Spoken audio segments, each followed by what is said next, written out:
I'm loath to agree with John McNamara. I try never to do that, but that light is pretty punishing. So, yeah, unfortunately, John is right. But I'm kind of used to those sunbed ones, so it's fine. Is there a bit of UV in that? I'll be down to the Speedos. Oh dear. Well, you've done that in the past, actually, practically, haven't you? Will you? There's one bit at the introduction. This is something I've been waiting for 30 years. Roll it,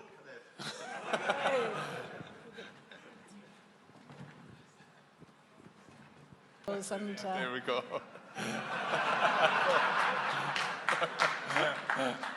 Oh, jeez.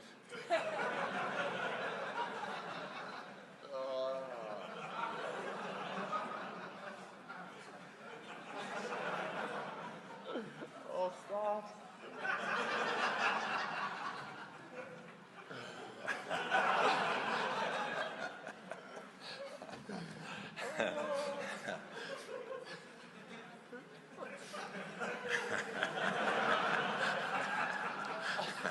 It's awful.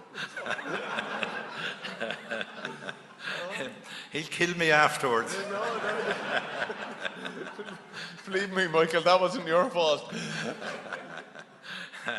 It was the second item on the ABC, that's the Australian Broadcasting Corporation. Their main news was the second item one night. So my daughter in Perth was absolutely delighted to get to see some fine Irish beef on display. The only thing I'm glad about that clip was it was on Rugby's Most Funniest Moments, but it only got number 2, which I was gutted about. I was there like, it's quite a funny moment. But number 1 was Wayne Barnes getting hit with a ball in the face, which, to be honest, he's a bit of a bollock, so I was delighted.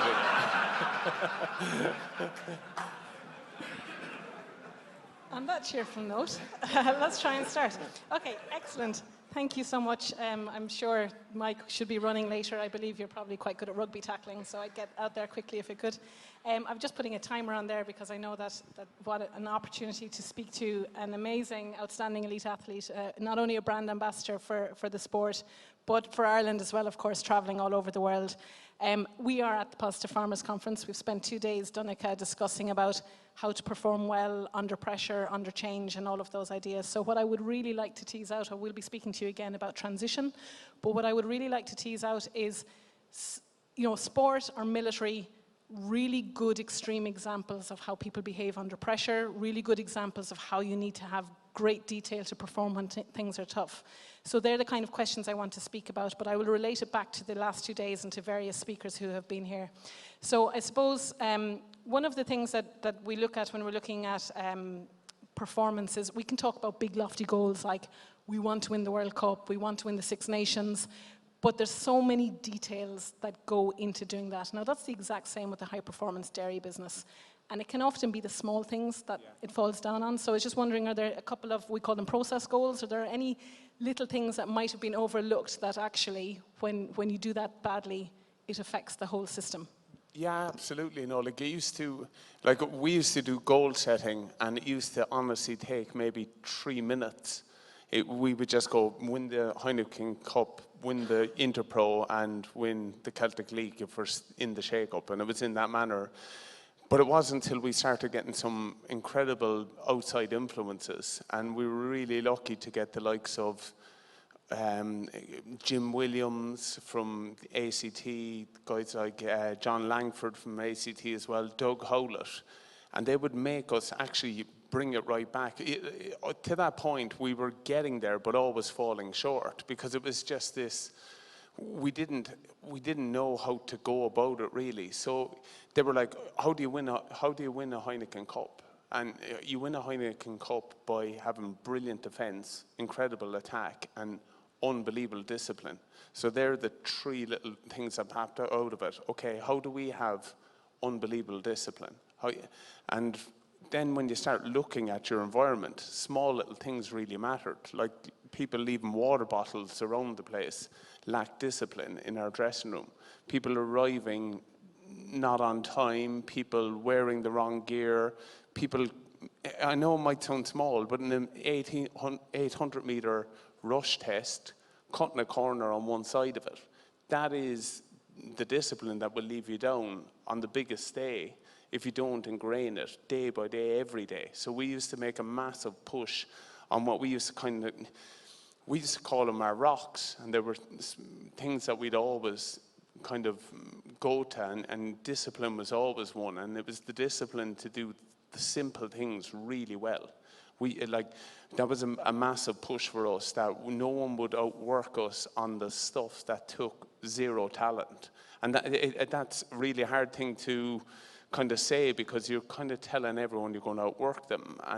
But you can't really just throw that out there. You have to show it. And we were really lucky with the leaders we had that had come from good environments, that knew you can't just win the Heineken Cup. That's the dream goal, and that's where we want to go to. But you have to step it all the way back until you get to that kind of moment that we're actually saying, okay, we're a team that shows up 10 minutes early, all in the right gear. We do extras as normal. You know what I mean? We help each other out. And we make sure the environment is a learning environment that everyone can behave and grow in, as opposed to a ruthless professional environment that everyone's kind of afraid in. Excellent, thank you. So we're looking at that attention to detail, and you talked about doing it and getting it right in training so that you performed well under pressure. How did that, so we see the beautiful game. I know that's soccer, but nobody thinks soccer is beautiful. Anyway. It's beautiful. It's beautiful if you like putting your head between asses and push it. Not a whole lot of people do, Nolly.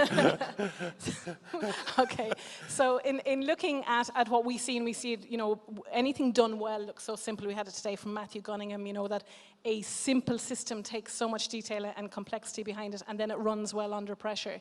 So you're talking about the idea of just getting that really high performance day-to-day basis, so when you're in the match, when you are under pressure, you're coping really well. Yeah, you have nailed it. We would, I know this sounds crazy to say, but I would have brought an awful lot of our playbook from Munster over to when I moved with Worcester. And I'll never forget, I brought out our line-out sheet and went through our line-outs. And our Worcester coach at the time burst out laughing. He could not believe that was Munster's lineouts, that was Munster's lineout menu. And I was trying to convince him that it wasn't so much, he found it so limited. He thought it was so basic. But that's exactly what I need. But we would be able to perfect it. All the rest was salad. This was steak. You know what I mean? If we can nail this and do this absolutely perfect, we know we'd kind of get results. And sometimes I think you can actually lean away from or go away from what you're really good at, chasing other things. When you really pull it back, it's the nuts and bolts stuff. It's in rugby, it was just the basics done perfectly: defense, attack, set piece, discipline.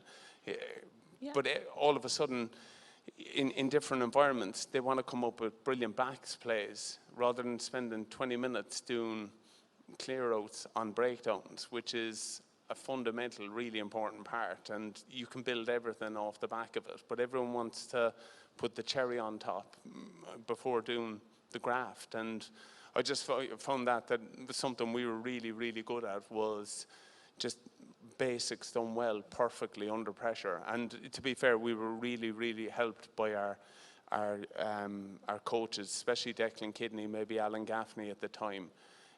Some of the drills would drive guys nuts. There might be stuff you would do with underage players, but they're the fundamental blocks, and doing them perfectly every time, it's just the pressure changes, and it's how you adapt then. So on that, and it would be very typical of my experience in dairy farming, somebody saying, well, why do I have to go over it again? Like, why do I have to go through that again? I explained it yesterday, I explained it last week, surely once is enough. So, you're talking about just revisiting the same thing over and over again. Yeah. In every training session. What does it look like? Yeah, and you've nailed it, and it ties into the point of Doug Howlett. Like at that goal-setting thing, he was there, we can't win a European Cup because we're not disciplined enough. And he was there, the discipline falls down every time when we get to finals and semi-finals, and it's because daily we're not disciplined enough. And the discipline is doing the basics perfect every day. And he was there, it's monotonous, it's boring, it gets to people at time. And then you try to create an environment where the people that can't actually do that, do the routine of it, that nearly the environment gets so ruthless that says, you'll cost us in time. So either help bend them or break them, you know. And you mean help bend or break the person, you don't mean Yeah. bend or break the rules. And it's a little Well, bit like... we used to break loads of rules. We tried to. It's very much something Matthew Gunningham spoke about yesterday, and he was speaking about really knowing your core values, really knowing the type of person you want in the system. And if that means shedding some people along the way, so be it, but equally it means you'll attract in the right type of person. So like an elite sports environment is really harsh, it's really aggressive, Yeah. there's nowhere to hide.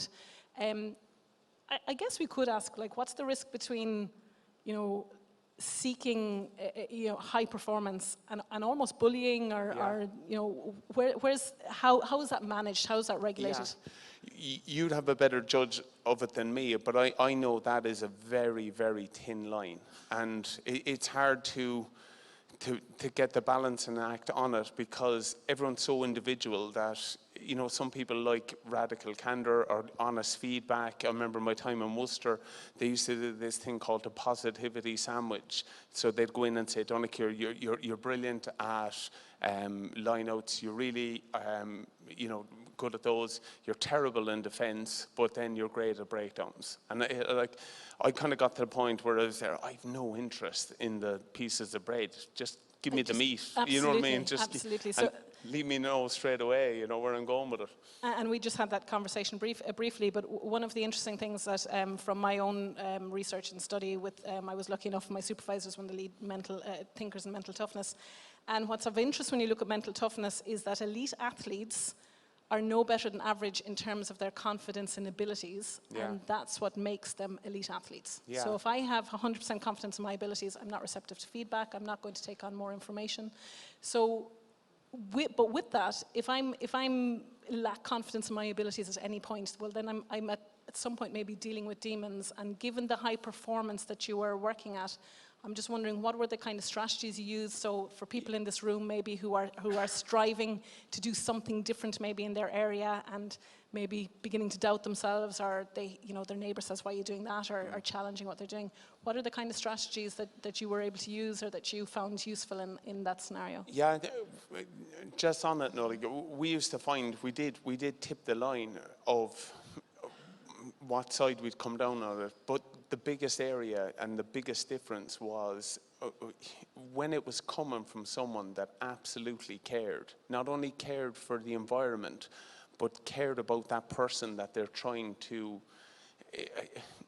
help in a different way. Of course, it could be with a tough tone, or it could be with, you know, and put across in a kind of spiky way. Sure. But it's coming for the environment that for us, for this environment to succeed, we can't accept you doing these type of things. Whereas I care for you enough that I'd say it to you.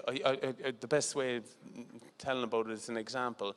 I remember we were preparing for coming into pre-season, but I used to rock in maybe 5 minutes, 10 minutes before we'd start.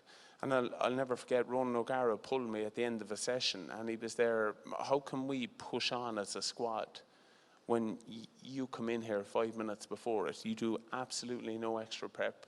And he was there, look, I'm not trying to, but he was there being completely honest with you. You're not good enough to just rock in 5 minutes before kickoff. And he was telling me the honest truth, and he was saying it because he wanted me to push on. He wanted me to get better, and I knew it, and I was able to take it because I knew he cared enough. And then you've unbelievable moments in kind of Grand Slam games, but that respect has been earned because he bought it with caring. And it's that accountability piece. So he was holding you. So one of the challenges we hear a lot in something like dairy is I've a member of staff who, you know, I don't want to be policing, I don't want to be holding them accountable. But actually when we hold somebody accountable, it shows that we have belief in that person, that they're man enough to take the responsibility or the correction or the accountability. And if we understand where it comes from, so you're talking about care being very... It was the number one thing for us, and then we'd probably have different ways of going at it, so we'd all understand different probably personalities, and some people were genuinely better at it. I used to get a bit of a slagging for being an undercover keno, in other words, a nice way of putting a bit of a rat. So, but I knew Paul O'Connell was, when something came from Paul O'Connell, it carried more value. It just did. The way the man could address a group of his peers was absolutely incredible. But I might hear in our dressing room that a few lads might have been out in the lash and that were coming into a great block. But I'd say to him, I'd say, Paulie, your room's gone soft, man. And there's fellas out here having pints on a Tuesday night, and we've big games on Saturday. And I know he could get it across. If I'd gone to those guys, and I'm not taking away from the fact that I should have addressed it with them, and I would have, but it didn't have the punch that it would have coming from someone like him. But then again, you can't, what I quickly learned as well, I couldn't go to him with every problem. I could only go to Paul with a solution. So maybe at the moment, or at a certain point in time, I would have found maybe we're going to get really flat, because training had us peaking to a certain point, and you just get a vibe. But rather than kind of going with a bitch and a moan saying, I'm feeling flat and I'm there, look, I've looked at the schedule for the next 3 weeks. Is there any way we could do the lineouts after that weight session? Because that could free up more recovery time for here. So if you were able to give him the tools, solutions. Yeah, to be able to, and we were really careful, especially with our top end leaders, that we never gave them problems. We would try, and we would look after everything rather than them having to worry about it. Paul O'Connell, Ronan O'Gara, Brian O'Driscoll, they should never have to worry about how training standards are going, guys picking up balls. They have too much on to be worrying about that. I think it's a great shout, given yesterday there was a discussion about the challenge for the agricultural industry, for the dairy industry, that really the dairy industry needs to stand up and bring solutions to government in terms of policy, and not just whinge when they feel something is being enforced on them, but actually come forward and be part of that conversation, so that there's clear communication to create a really robust industry. So he's mentioned something earlier, and I'm just trying to remember what it was, because it was absolutely brilliant. It was fake tan. We were chatting about fake tan. I'm distracted. It's true. I'm distracted. I did have a great question there. Now that's annoying. Outside influences, you spoke about drawing on information from other people. Who are the kind of people that inspired you? Who are the people that kept you sane? And what was it about them that allowed that to happen? So in this room, we've got an amazing group of people here who can share information, who we would say are like-minded. Yeah. It's tough at the top. There's a lot of high-performing guys here who maybe go back to an area that isn't as ambitious as they are, or isn't striving the same way as they are.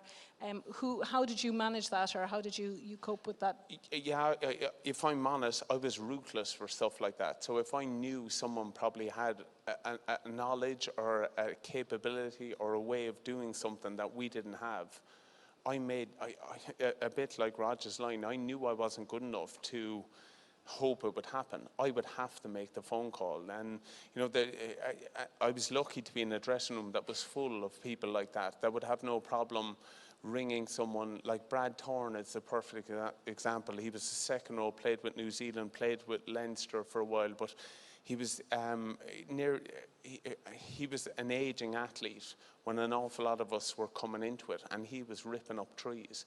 But I remember an awful lot of my teammates actually rang him, met him for a cup of coffee, met him for a chat, even though he was probably playing for an opposition team, and said, what do you do? Give me an example of it. And it's mad, the information that kind of comes back. It's probably having the guts to nearly put yourself out of the comfort zone and ask a few really hard questions, and get people to be completely honest with you, and know that, ask for that probably constructive feedback, that some of it might be really harsh, but that is hard to get as well. And like, I'm even finding that I've moved over industry, but I do go back to an awful lot of my teammates with certain problems, because I know they'll just give me the ruthless answer. You know what I mean? Why haven't you done that yet? He's brilliant at it. Why haven't you given him a call? And you can pick up the phone. So I suppose in rugby, and certainly in our environment, it was if we saw someone leading the way, we didn't leave them off. We were nosy. We used to get a slagging for robbing other teams' lineouts. If you ran a lineout really well against us, we would straight away go up to their forwards coach afterwards, and you'd even have the video of the clip, and you were there. Why are you doing this? You know, what space are you trying to manipulate here, and why? And just keep asking questions and be cheeky enough to step out. I think it's a great shout, and maybe something we don't do well in dairy industry. You know, we worry about the lobbies, we worry about the anti-dairy, but nobody's actually having conversations with them or potentially bringing into the room. We talk about environmental issues, but we don't have the EPA here speaking about it. And so it is a really interesting idea that rather than fearing what the opposition has, actually admiring it, going after it and adapting it so that it works for your system, that it works for you and clears things up for you. Yeah. And just to go back on that and going back to Doug Howlett, he was there, why do we never have a referee in for the 20 minutes where we go live in training? And then afterwards, we started to do that. And they would actually penalise us for the penalties we were going to get done with on Saturday. And he would always do it. We would do a thing where we would debrief with the ref afterwards. And why did you give that and what were you seeing? And he was there, well, I knew from looking at your last 2 games, and we were getting unbelievable feedback. And it got to the point where we were able to put stuff up in our dressing room to nearly, I know this sounds terrible, but to help influence the referee. So we'd say, like, over the last 3 games, 0 penalties at breakdown. And we were just hoping when he'd come in to check our studs and look at different things that he might see something like this. But it wasn't because, it wasn't until we actually looked at our discipline and actually had the nerve to leave him into our dressing room and maybe show him our weaknesses as well, which... Different thinking, yeah. Totally different thinking, isn't it? We spend a lot of time trying to cover our weaknesses, and actually, from a psychology point of view, you would never say you have a weakness. We'd say you have an area for improvement, because it sounds so much nicer when you say it. Positivity sandwich. Yeah, absolutely. So, absolutely brilliant. So and that was keeping you honest in your games as well. Of course, it was holding you accountable, having people there, and we would see that in. It's very difficult to expose yourself to others, isn't it? I think it's really, really interesting when we look at dairy, people willing to have farm walks on their farm, host farmers, allowing people to come in. It just really gets different pair of eyes looking at things and keeping you honest and moving forward. That is totally transferable from sport into something like a high performance unit in business. When I was speaking to you earlier, and you said that as a person who there's a lot of feedback and there's a lot of information out there, and maybe the media isn't so positive about you, and you could say different things, and of course you have lovely footage that is going to haunt you for the rest of your life. Forever. But you mentioned a really interesting comment that as when we were speaking earlier, that it didn't so much bother you, but you found it difficult when it came to others. Yeah, obviously, of course, a privileged life, but you do get criticism. You pick up a paper or a review the day after the match, and you're rated out of 10 by different, or there's a different. Now, it was probably easier because social media wasn't as big when we were, so it wasn't so instant. But I'll be honest with you, I was only ever interested mainly in the views of my teammates and kind of dressing room members. Obviously the coach and staff and management was huge within that as well. But there wasn't a whole lot of the media that I would have been too put out by their certain opinions. Of course, if there was people you respected in it. But what I always found is when they wrote negatively about me, because I might actually agree with some of their points. If Don Lenihan said, it was really disappointing to see Donncha give away 4 penalties for such an experienced player, I'd read that and kind of go, yeah, that's balanced and right. And you know what I mean? He's a peer, that is someone that I'd respect that's done it in the game. But there was other people that would just look to be sensational, or just maybe not tell the truth, or tell the truth that I mightn't have time for. And it never really bothered me, those ones, but it always, this is where it did bother me. I'd ring home and I might chat to my brother, my sister, and my mom, and they'd be like, did you see the paper yesterday? And Neil Francis gave you a 2 out of 10 and said you were awful. And you knew it genuinely upset her. And then it upset you, because you're like, honestly, I'm not bothered by that. I know my coaches, and I've chatted about it was an underperformance by me, but I can improve it, and I know what to work on. Whereas I know that she's gone around for the week, kind of really disappointed, and you know what I mean, nearly half afraid to go to bingo over it. Yeah, so that reputation thing, you could cope with it, but other people, it was maybe potentially bothering others. And of course, that's a challenge we have in farming. You know, if I'm a kid in school and somebody's saying, oh, why would you go farming? It's rubbish. And maybe a child comes home and goes, why are we farming? Why are we doing this? You know, that is a challenge that happens often. Just before we finish up,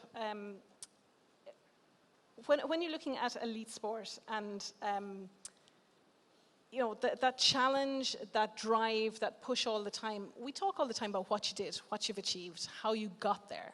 What I'm really interested in knowing is, it's really common, you'd speak to people and say, oh, sure, Donncha, I was in school with him, I played rugby better than he did. I could have been as good as him.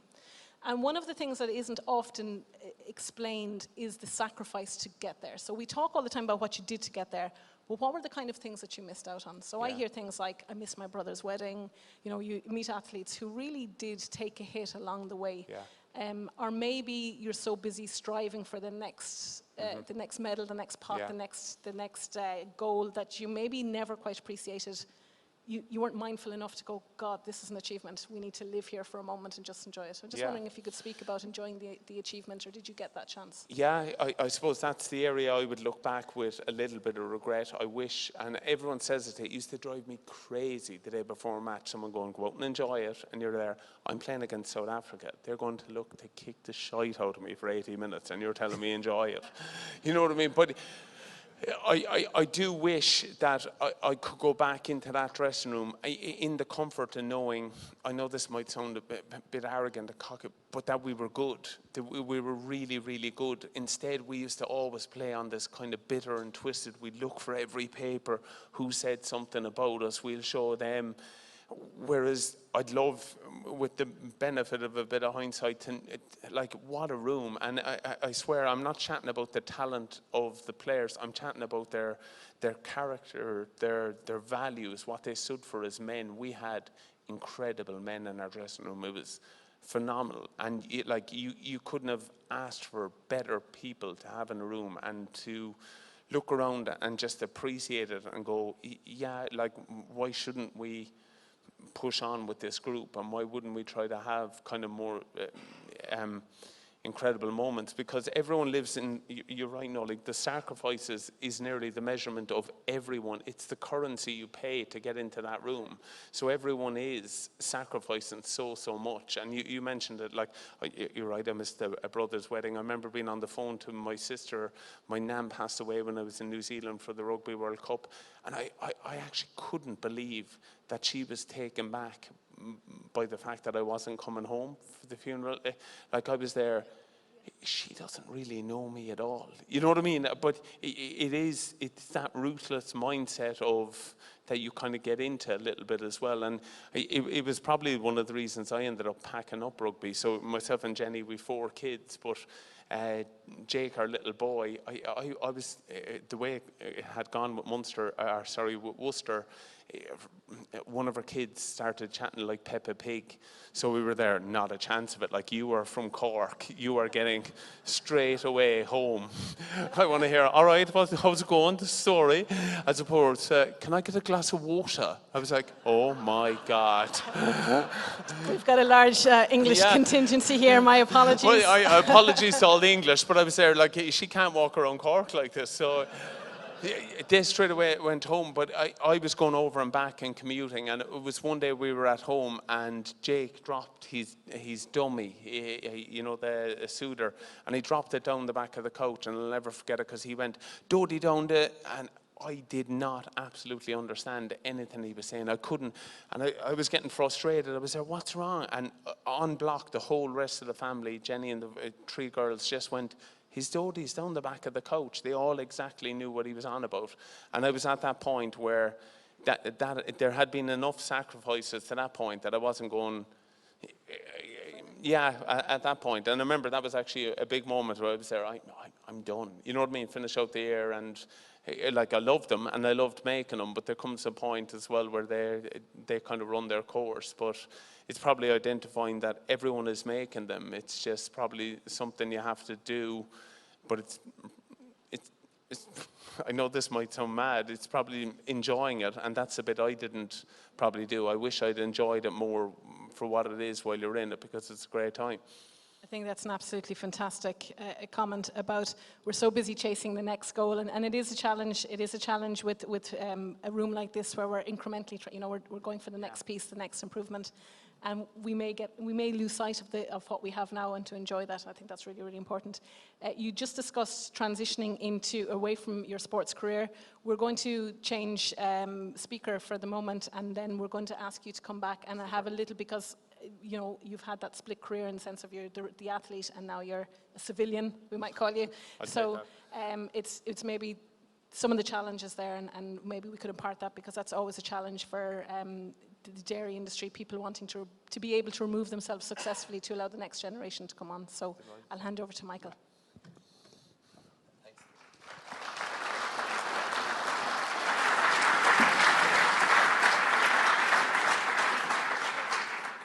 Thanks very much, Donncha, and Nollaig, you'll be back in a while.